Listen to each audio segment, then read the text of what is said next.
Hey everyone, and welcome to Philosophy. This is George, your host. I want to talk about something really, really interesting, at least to me. And I hope it is to you too. Jealousy. Hmm. What is it? Right? We've all experienced it from time to time.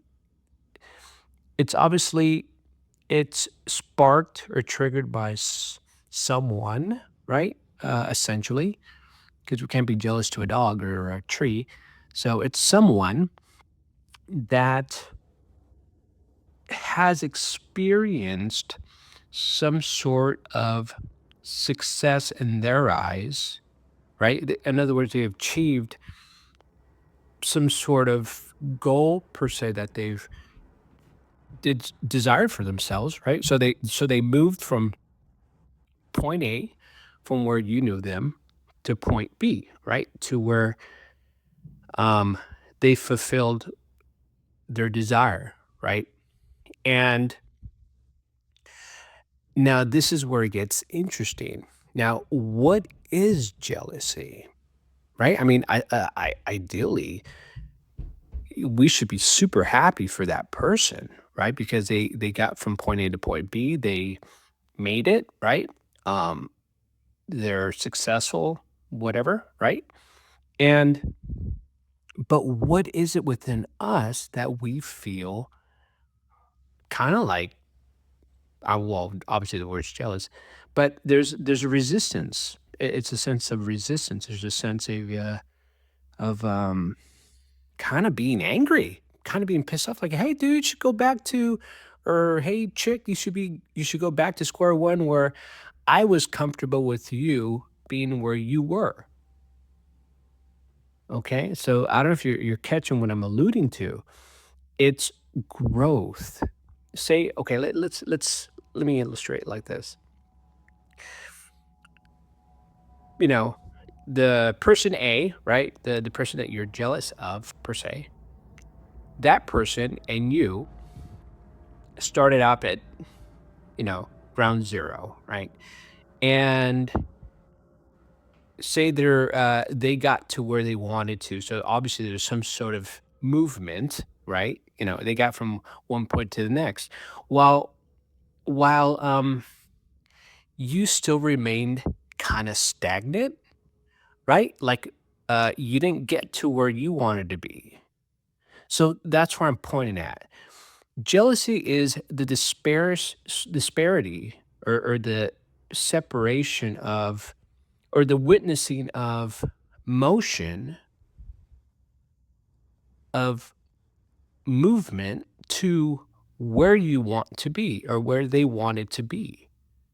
They achieved what they wanted for themselves, which is, guys, there's nothing more beautiful than that. I really, really, really believe that. And so when we witness that movement, we get angry. It's not because of them, it's because we haven't moved ourselves. We haven't moved to what excites us. Now, I can guarantee that it's only because we haven't focused on what we've wanted for ourselves. You understand? When you don't know what you want, how do you expect to know when you get there? You can't. So essentially, jealousy is not the success of the other, it's the lack of success in yourself, the lack of movement, the lack of uh, defining your preference and executing the motion to get there. Does that make sense? And so that's a beautiful thing too, man. That's a really, really beautiful thing because that's a subtle understanding of the real mechanisms behind it all. Right? On the surface, people just say, "Oh, man, this person's," and, you try to pull them down, right? You're like, "Oh, yeah," A really funny thing I've always heard across, like, everywhere is like when someone becomes wealthy, oh yeah, they sell drugs or something, right? Something stupid, right? They did something illegal, whatever. No, no, not at all. Not at all. But we try to diminish it, right? Because it hurts us. That dissonance hurts us. Like we're not allowing ourselves to get to where we want. We're not even defining what we want, right? And honestly, the reason why we haven't defined what we wanted, there's a couple of reasons. One is stuff hasn't gotten so bad for you that you've definitely defined what you don't want in your life. So you can actually kind of nebulously kind of get an idea what you want, right? Um, or just haven't really defined what makes you happy. You know, like wow, I mean, we can go on forever on these podcast tangents. However, defining what you want, focusing on what you desire makes you feel great or not, because you may have a concept, a latent belief within that it hurts you to desire what you want because you feel you can't achieve it. Ooh, you feel that? Obviously, there's a ton of layers to who we are, right? But but ideally, when you focus on what excites you, and philosophy is essentially all about that. It's feeling the motion, the movement of emotion. They're always associated to thinking and thoughts and belief systems. Okay. And, you know, always tune in because I always have something off the cuff to say about our inner workings, right? It all stems off of what I experienced, right? Like this whole jealousy thing, I experienced it, right? I'm experiencing it. And it's a cool guy that I like. He's super awesome. And one of the one of, let me give you some insight into myself. I'm a musician. I've always liked playing music. Like I like making music, like creating it. And so, I've been doing this for, hell, I'm in my 50s. So I was when I was early 20s, right? And, you know, I'm at a pretty decent level where, I used to get paid for it. And but I never really amounted to anything in that space for many reasons. But one was I felt frustrated about not knowing how to get to where I needed to go. Right. And that was that was before like internet was big, dudes, just to give you an idea. So it's like you can't just jump on a social media and then blast it everywhere. It wasn't like that back then. And so back then it was like you had to print out stacks of photocopies and hand them out, which is cool, hands-on stuff, right?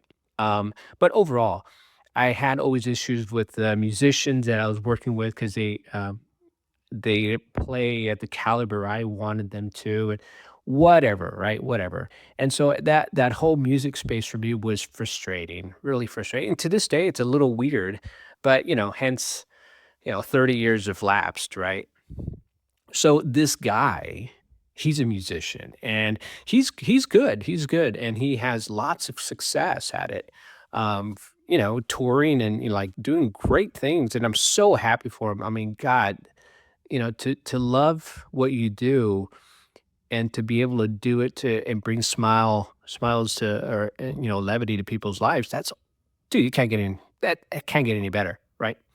And so and that's so he's having the success that I wanted for myself.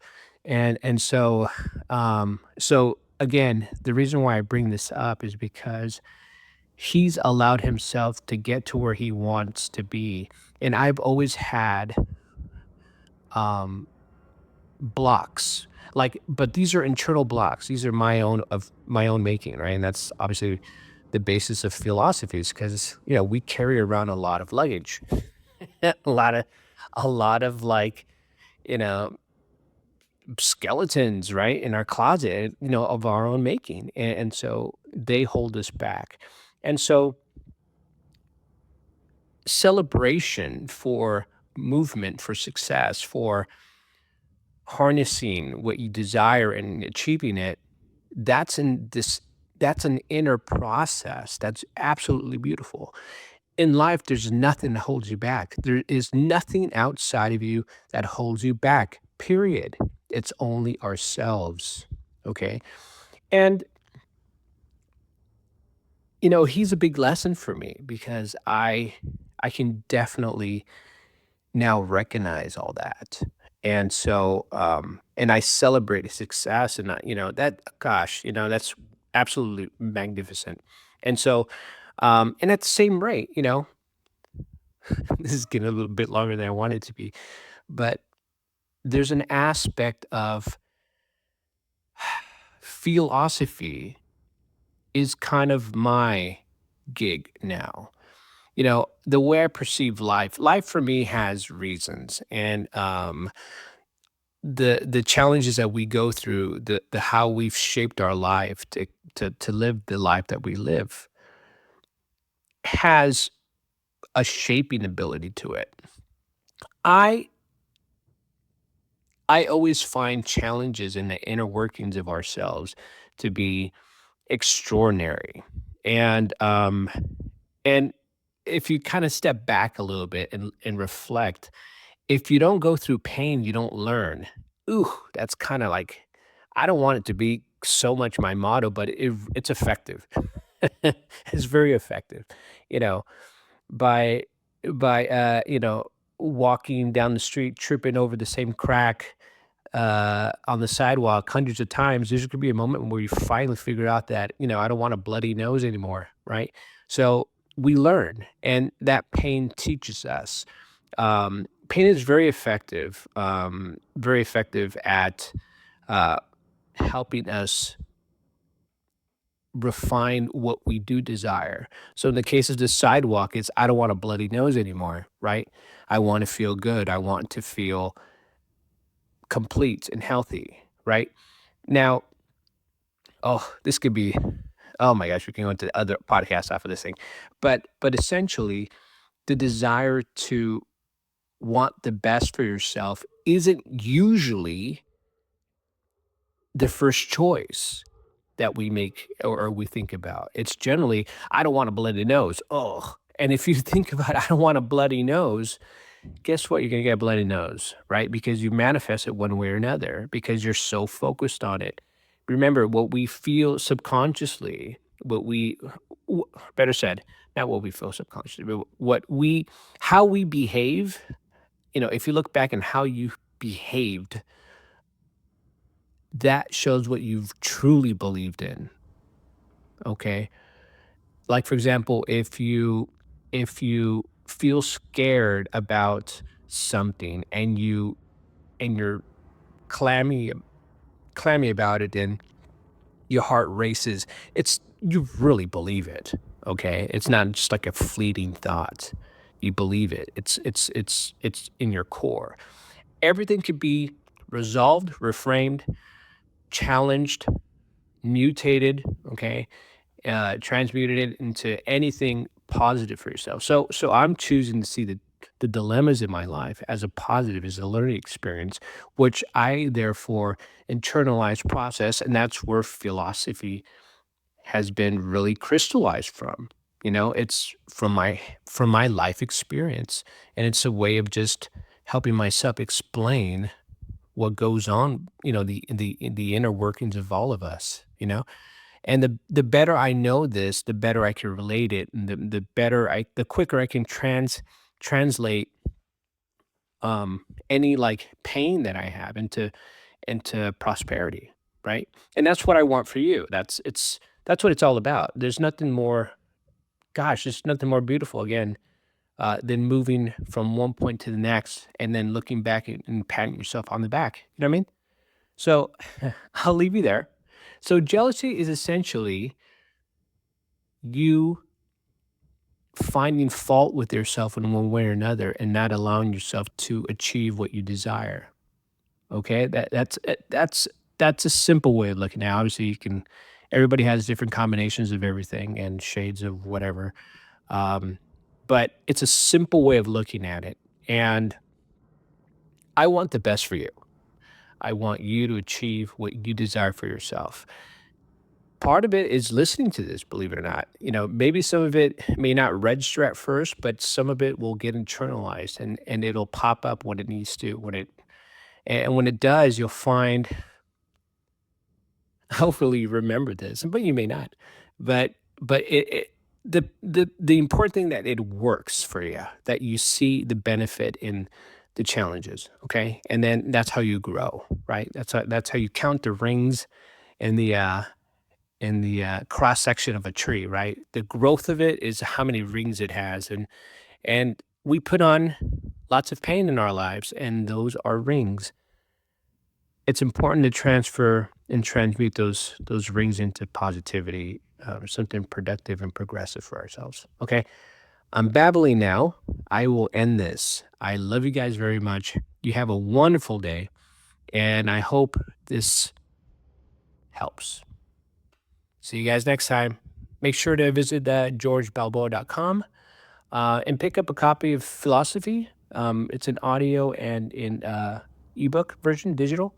And hopefully that'll give some insight and step you into the direction that you need to be. Okay? Take care of yourselves.